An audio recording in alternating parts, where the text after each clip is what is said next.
ஓம் ஸ்ரீ பிரித்யங்கரா தேவியே போற்றி போற்றி. நல்லதே நினைப்போம், நல்லதே நடக்கும். சக்தி பிரித்யங்கரா குழந்தைகளுக்கு இந்த தாயின் ஆசீர்வாதம் என்றுமே முழுமையாக கிடைக்கட்டும்.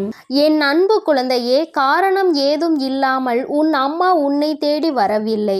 என் தங்கமே, இன்று உன் தாயானவள் என் வாக்கினை கேட்டு முடித்த சில நிமிடங்களில் உன் வாழ்க்கையில் நீ தேடிய ஒரு உறவு உன்னை தேடி வரப்போகிறது.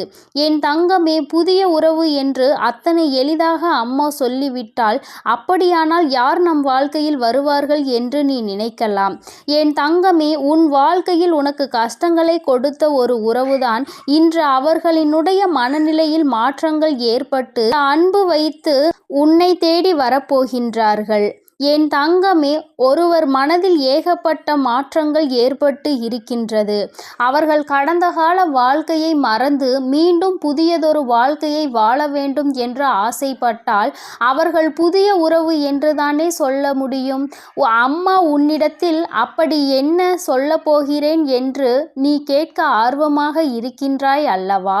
உன்னிடத்தில் இந்த வாக்கினை தந்து கொண்டிருக்கின்ற நானும் மிகுந்த மகிழ்ச்சியோடு இருக்கின்றேன். நான் ஒருபொழுதும் உன்னிடத்தில் பொய்யுரைத்தது கிடையாது. இந்த தாயானவள் எனக்கு உன்னிடத்தில் பொய்யுரைக்க வேண்டிய அவசியமும் ஒரு நாளும் வந்தது கிடையாது. ஏனென்றால் உன்னுடைய வாழ்க்கையில் என்ன நடக்குமோ என்று அதை பற்றி மட்டும்தான் நான் எப்பொழுதுமே உன்னிடத்தில் சொல்லிக்கொண்டு இருக்கின்றேன். என் குழந்தைக்கு என்னவெல்லாம் வாழ்க்கையில் கொடுக்க வேண்டும் என்று நான் நினைக்கின்றேனோ அதையெல்லாம் சரியான நேரத்தில் உன் கைகளில் கொண்டு வந்து நான் தந்து விடுவேன். என் தங்கமே, இது நாள் வரையிலும் உன் வாழ்க்கையில் நீ அடைந்த அத்தனை கஷ்டங்களும் சோதனைகளும் இந்த உறவு மனம் மாறி உன் வாழ்க்கையில் மீண்டும் வந்த பிறகு எல்லாமே தலைகீழாக மாற்றத்தை அடைய போகின்றது. ஒவ்வொரு நாளும் நீ சந்தித்த சோதனை காலம் எல்லாம் முடிந்து இனிமேலும் இந்த வாழ்க்கையில் உனக்கு எந்த கஷ்டங்களும் இல்லாமல் சந்தோஷத்தை நீ முழு மனதார அனுபவிக்க போகின்றாய். இந்த அம்மா உன்னோடு உன்னுடைய வாழ்க்கையில் வந்துவிட்ட பிறகு நான் உனக்கு கஷ்டங்களை நிரந்தரமாக்கி விடுவேனா என்ன? நிச்சயமாக உனக்கு இதிலிருந்து நல்லதொரு தீர்வினை நான் கொடுக்க வந்திருக்கின்றேன். என் தங்கமே, நான் உன்னை கண்டு உன்னுடைய மனதில் இருக்கின்ற எண்ணங்களை என்னவென்று ஆராய்ந்த பொழுதுதான் எனக்கு புரிந்தது. உன்னை விட்டு பிரிந்த ஒரு உறவை நினைத்து நீ என்னாலும் மனவேதனையில் இருந்து கொண்டிருக்கிறாய் என்று. உறவு என்பது எல்லோருக்குமே இங்கு அத்தனை பெரிய மகிழ்ச்சியை கொடுக்கக்கூடியதாக இருக்க வேண்டும். ஆனால் உனக்கோ அது பாதி சந்தோஷத்தையும் பாதி மனவேதனையையும் கொடுத்தது. கடைசியில் இது நமக்குள் சரிப்பட்டு வராது என்று சொல்கின்ற அளவிற்கு பிரச்சனைகள் முற்றிய பிறகு பிரிவினைகளை சந்தித்து இப்பொழுது மனவேதனையில் இருந்து கொண்டிருக்கின்றாய். நீ எந்த ஒரு விஷயமானாலும் தன் கையில் இருக்கும் பொழுது அதனினுடைய அருமை இங்கு யாருக்கும் தெரிவது கிடையாது. தன்னை விட்டு பிரிந்த பிறகுதான் அதன் அருமை என்னவென்பது இங்கு எல்லோருக்குமே புரியும்.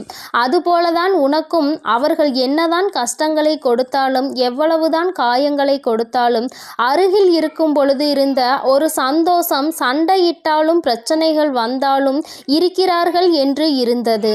சந்தோஷம் இப்பொழுது இல்லை என்று நினைக்கும் பொழுது மனது மிகவும் வேதனையை அடைந்து கொண்டிருக்கின்றது.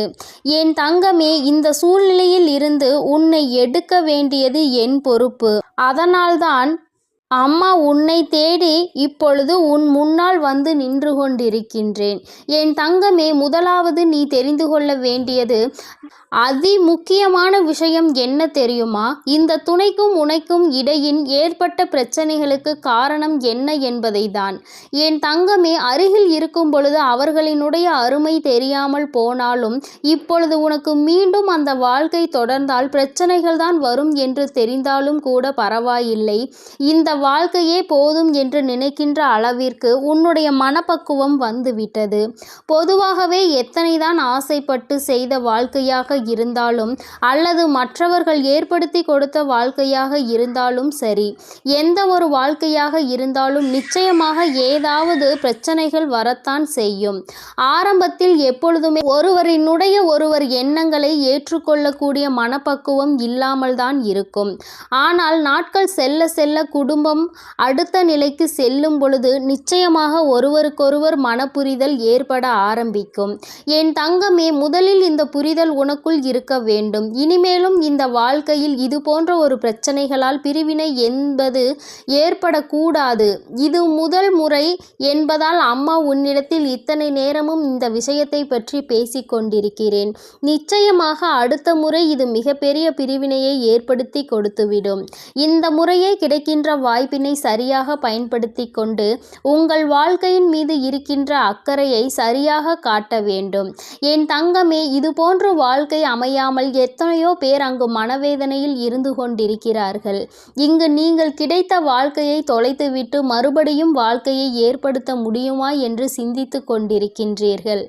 என் தங்கமே, இனிமேலாவது இது போன்ற விஷயங்களில் சற்று கவனமாக இருக்க வேண்டும்.